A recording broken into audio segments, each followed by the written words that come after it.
कुंवर सोने से मरवा लूंगी मेरे भरत लाल आए।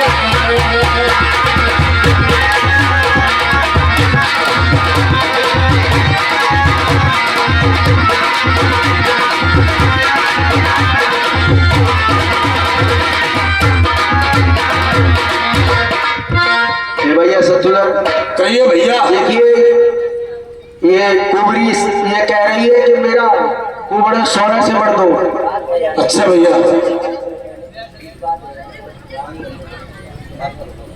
हेलो इसी भी मुझे ऐसा लगा है छोटे छोटे भरा सतुलर मैं तो आधी रोटी तय पे चूल्हे में धरेंगे तुरंत भाजी आई लो करेंगे। लल्ला भरतिवा क्या कह रही दासी? लल्ला तू आएगा बेटा नहा धो के आ जा जल्दी। क्या करेगी बेटा मैंने तेरे लिए राज तिलक और तेरे भैया लाए बट्टू राम पाकिस्तान मेरा 14 वर्ष का था बनवास लाया बेटा। तेरे हाँ क्या चाहती है? बेटा मैंने छोटे का तो खिलाते मेरे ये कुंवरों लेकर गए बेटा जा सोने से बढ़ता तो मैं सही है जाना। चाबी बढ़वाता हूँ भैया से। इस दासी का कुबड़ सोने से बढ़ दो। हे दासी पहले के ही चले हुए तू और जलाने आई है और पेट में आग तो लगी हुई तू और लगाने आई है क्या? तेरा कुंवर सोने से बढ़ दूं? आ मेरे पास।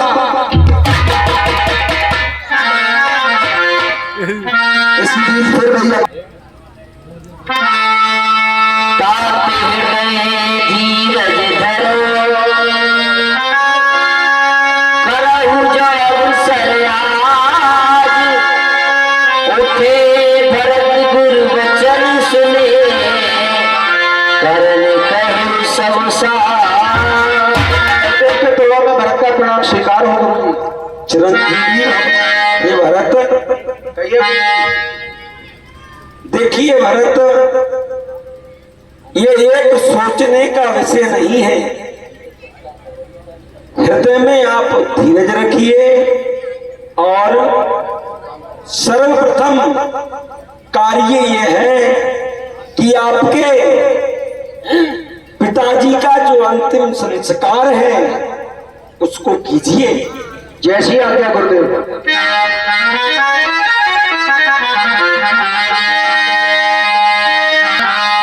बैठे राजसभा सब जाई पटे बोल भरत भाई। भरत वशिष्ठ निकट बैठा रे नीति धर्म में वचन उचार। रटन कथा सब मुनिवर बरनी के कई कुटिल कील जस करनी। भैया गुरुदेव मेरे पास आइए और बेटा भरत मैं आपको एक नीति का उपदेश दूंगा उसको सुनिए। आपके पिताजी कैसे थे? सुनहु भरत भाभी प्रबले बिलखि कहे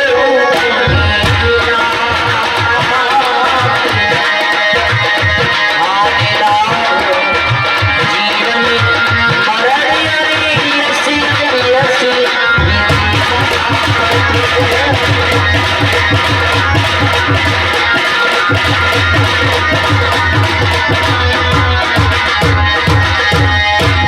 हे बेटा भरत कहिए गुरुदेव। होनी होनहार होती है। समस्त संसार के अंदर जो आया है वो जाएगा। होनी प्रबल होती है, हानि लाभ जीवन मरण यश और अपयश ये सब विधाता के हाथ में है बेटा। हे गुरुदेव ये मैं भी देख एक बात कहना चाहूंगा। कहिए। और मैं सुकुमारी सीता माता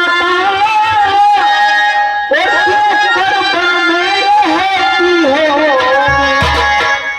और के कर्म मेरे होती हो और कैसे बरसा या धूप कड़ी अपने सर पर से।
कि हानि लाभ जीवन मरण यश अपयश विधिहात ये सब परमात्मा के हाथ में है। और आप संताप मत कीजिए, आपके पिताजी तो पुण्य आत्मा थे, सोचिए और इसको सोचना चाहिए। सोचिए विप्र जो वेद विहीन, कठिन जी धर्म विषय लीला।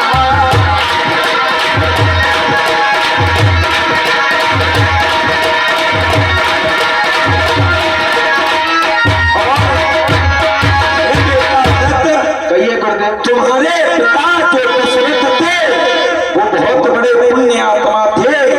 ऐसे जीवन में ब्राह्मण का सोच करिए कि जिसने अपने धर्म को छोड़ दिया हो, वेद पाठी नहीं हो और सबको छोड़ करके विषयों में अपनी आत्माओं को रमा रहा हो। और बेटा बताता हूँ, सोचिए विप्र जो वेद विहीन, सोचिए नपति जनित न जाना, जहिन प्रजा प्रिय प्राण सवार।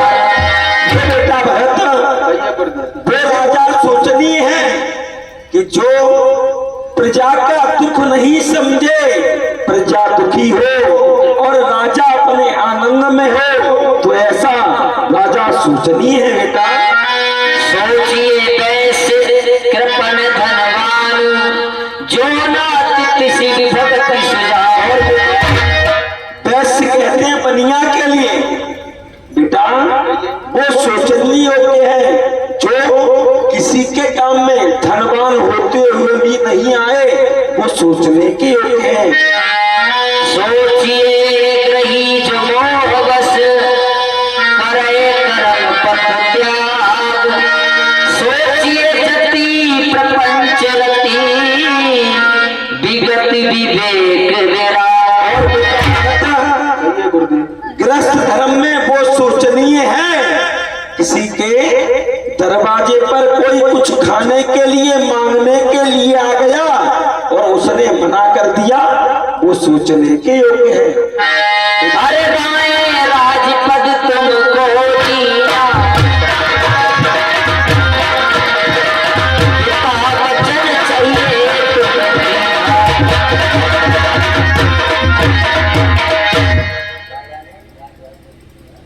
ये बेटा कहिए। देखिए, राजा ने आपके लिए राज्य दिया है और उसका आप पालन करिए। अवश्य नरेश बचन फुर करहु, पालहु प्रजा शोक परिहरहु। ये बेटा भरत, कहिए गुरुदेव। हमारा कहना आप मानिए और आप राज्य करिए। हे गुरुदेव। कहिए,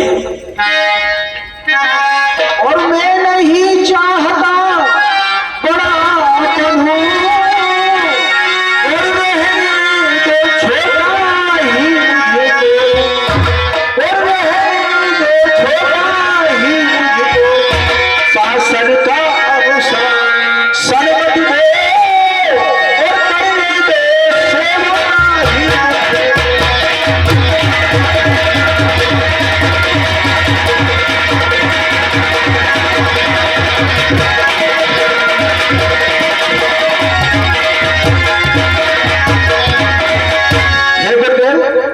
आपको तो पता होगा कि हमारे कुल में, आप कुलगुरु हैं, कहिए, हमारे कुल में जो जिस राजा का जेठ पुत्र यानी बड़ा पुत्र होता है, वही राज्य का राज्याधिकारी होता है।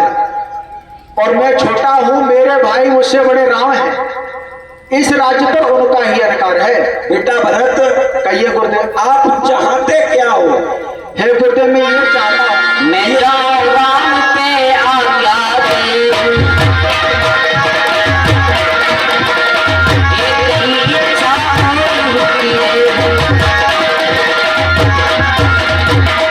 हे गुरुदेव, कहिए, मैं ये चाहता हूँ कि आप मुझे आज्ञा दीजिए, मैं श्री राम को बुलाकर कर ले आऊं और उनका राज्य सौंप दूं, इससे कि मेरी माता पर जो कलंक का टीका लगा वो धुल जाएगा। हे बेटा भरत, कहिए गुरु। जैसी तुम्हारी इच्छा, हम आपकी इस इच्छा से सहमत हैं। क्या क्या मेरी इस इच्छा से सभी सहमत हैं? बेटा, हम तुम्हारे साथ चलने को तैयार हैं। ठीक, अब शीघ्र चले। हे अयोध्यावासियों, भरत जी भगवान श्री राम को मनाने और वापस लेने के लिए